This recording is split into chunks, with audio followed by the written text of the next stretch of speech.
আদমের কদম ধরে হাওয়া মা কেঁদে পড়ে, গন্ধম খেয়েছে বলে দিল খোদা জুদা করে।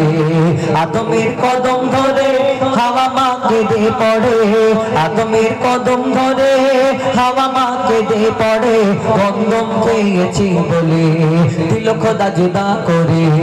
আদমের কদম ধরে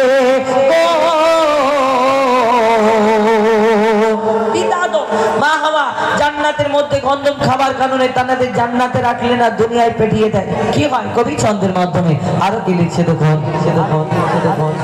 মোরা দুজনাতে যখন ছিলাম জান্নাতে, মোরা দুজনাতে যখন ছিলাম জান্নাতে, শয়তান ধোঁকা দিয়ে বলে গন্ধম খেতে, শয়তান ধোঁকা দিয়ে বলে গন্ধম খেতে। শয়তানের ধোঁকায় পড়ে খেয়েছি ভুল করে, গন্ধম খাবার পরে খোদার লানত পড়ে, গন্ধম খাবার পরে খোদার লানত পড়ে গো। জান্নাতি পোশাক কেড়ে দুনিয়ায় দিল ছেড়ে, পিতা তো বলছে ওই জান্নাতি পোশাক কেড়ে দুনিয়ায় দিল ছেড়ে। দুজনকে দুই কিনারে, দুজনকে দুই কিনারে, আদমের কদম ধরে গো। তারপর পিতা আদম দুনিয়ায় আসার পরে কম বেশি ওই শ্রীলঙ্কায় জানাকে পাঠালেন। পিতা আদমকে 300 বছর সিজদাতে পড়েছিলেন, আল্লাহ ক্ষমা করে দিন। আল্লাহ ক্ষমা করলেন না, তিনি 300 বছর পরে উঠে পড়লেন, আবার সিজদা করলেন। আল্লাহর কাছে সিজদা করে তিনি ওই আরশ মহল্লায় যখন জান্নাতে ছিলেন, সেখানে একটা নাম লেখা ছিল যে আল্লাহর পাশে আর একটা নাম যুক্ত আছে। সেই নামের ওসিলাতে যখন আবার সিজদা করে ক্ষমা চায়, আল্লাহ ক্ষমা করে দেয়। যদি 300 বছর ক্ষমা চাইলে আল্লাহ ক্ষমা করলো না, কার এমন নাম লেখা ছিল, কি হলো? তারপর কবি ছন্দের মাধ্যমে লিখছে 300 বছর ধরে কেঁদেছি কত করে, কত চেয়েছি দোয়া মোরা সিজদায় পড়ে, কত চেয়েছি দোয়া মোরা সিজদায় পড়ে।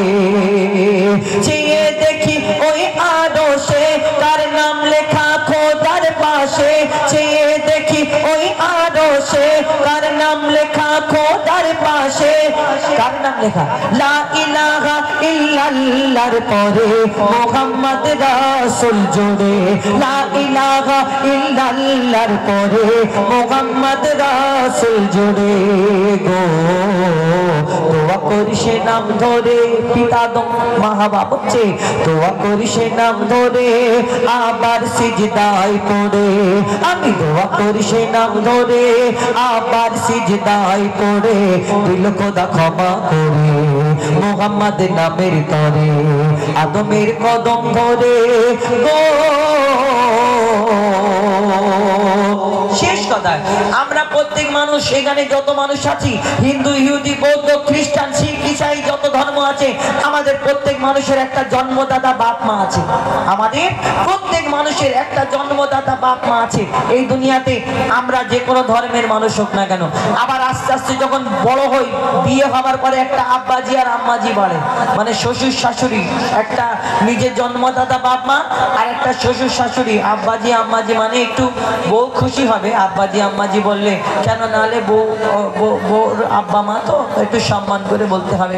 নিজের মা বাপকে যাই বলো মেনে নেবে, একটু বউর একটু মুখে হাসি থাকলে সারা জীবনটা ভালো থাকে। যাই হোক, এই শ্বশুর শাশুড়ি আর নিজের জন্মদাতা বাপ মা, চারটে হলো আমাদের প্রত্যেক মানুষের জীবনে, চারটে করে বাপ মা। কিন্তু আমরা যারা মুসলমান, আমাদের 6টা করে বাপ মা। কেন?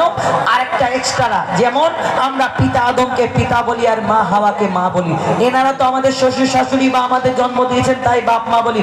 কিন্তু তাদের যে আব্বা মা বাপ মা বলি, আমাদের জন্ম দিয়েছে না, দুধ পান করিয়েছে না, লালন পালন করেছে না, কিন্তু আমরা তাদের বাপ মা বলি। কেন বলি? শেষ কথায় কবি ছন্দের মাধ্যমে লিখছে, বলছে আল্লাহ স্বয়ং ওই হাওয়া আদম তাদের মা বাপ ছিল না, তারাই মা বাপ প্রথম, তাদের মা বাপ ছিল না, তারাই মা বাপ প্রথম। মা বাপের স্নেহ মায়া পায়নি আদম হাওয়া, তারা খায়নি মায়ের দুধ পায়নি বাপের ছায়া, তারা খায়নি মায়ের দুধ পায়নি বাপের ছায়া। ছিল না বাপ মা তাদের, তাই তারা বাপ মা মোদের। আদম হাওয়া থাকে সব বাপ মার ভিতরে, আদম হাওয়া থাকে সব বাপ মার ভিতরে গো। তানবীর কালাম ওরে তোর মা বাপে কদম ধরে, অধম হো যায় পাওরে তোর মা বাপে কদম ধরে। চুমিনি তাজিম করে সুযোগ দিও না ছেড়ে, আদমের কদম ধরে হাওয়া মাকে দে পড়ে।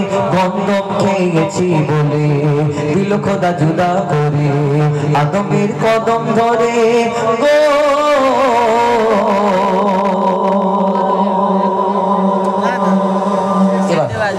উর্দু ঠিক আছে, শহীদ কারবালা। হ্যাঁ না, এটা আমার